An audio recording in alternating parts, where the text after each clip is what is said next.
அதிமுக அம்மாணியின் துணை பொதுச் செயலாளர் டிடிவி தினகரன் இரு அணிகள் இணைப்பிற்காக வழங்கியிருந்த 60 நாள் கெடு முடிவடைந்தது. அண்மையில் பெங்களூரு சென்று சசிகலாவை சந்தித்து வந்த டிடிவி தினகரன் வெள்ளிக்கிழமை மாலை அதிமுக அம்மாணியின் புதிய நிர்வாகிகளின் பட்டியலை வெளியிட்டார். அதிமுக தலைமை அலுவலகத்திலிருந்து வெளியாகும் வழக்கமான அறிக்கை போன்ற இந்த அறிக்கையும் வெளியிடப்பட்டது. முன்னாள் அமைச்சர்கள் பழனியப்பன், செந்தில் பாலாஜி, தோப்பு வெங்கடாச்சலம், சின்னையா, மாதவரம் மூர்த்தி உள்ளிட்டோரை அமைப்பு செயலாளராக அறிவித்தார். நாஞ்சில் சம்பத்திற்கு மீண்டும் கொள்கை பரப்பு துணை செயலாளர் பதவியை டிடிவி தினகரன் வழங்கியுள்ளார்.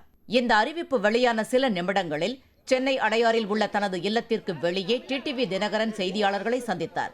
அப்போது அதிமுகவின் இரு அணிகளின் இணைப்பிற்காக அமைச்சர்கள் கேட்டுக்கொண்டதற்கு இணங்க 60 நாட்கள் அவகாசம் வழங்கி தான் ஒதுங்கி இருந்ததாகவும், ஆனால் அவர்களால் இணைக்க முடியவில்லை என்றும் அவர் கூறினார். அதிமுக தலைமை அலுவலகத்திற்கு வந்து செல்வதில் தமக்கு எந்த பிரச்சனையும் இல்லை என்றும், தேவை ஏற்படும் பொழுது தலைமை அலுவலகம் செல்ல உள்ளதாகவும் தினகரன் கூறினார். தமிழகம் முழுவதும் சுற்றுப்பயணம் செய்ய இருக்கிறேன். தேவைப்படும் பொழுது என்றைக்கு வேணாலும் எங்களது தலைமை கழகத்திற்கு செல்வேன். பார்ட்டி ஆஃபீஸை கைப்பற்ற எங்களது ப்ராப்பர்ட்டி, அது எங்கள் வீடு போன்றது, எங்களது கோயில் போன்றது. அங்கே நான் செல்வதற்கு, அதுவும் கட்சியின் துணை பொதுச் செயலாளர் செல்வதற்கு யாரும் அதற்கு தடை போட முடியாது. அதற்கு எந்த சட்டத்திலும் இடமில்லை. அது என்றைக்கு செல்ல வேண்டும் என்பது எங்களுக்கு தெரியும்.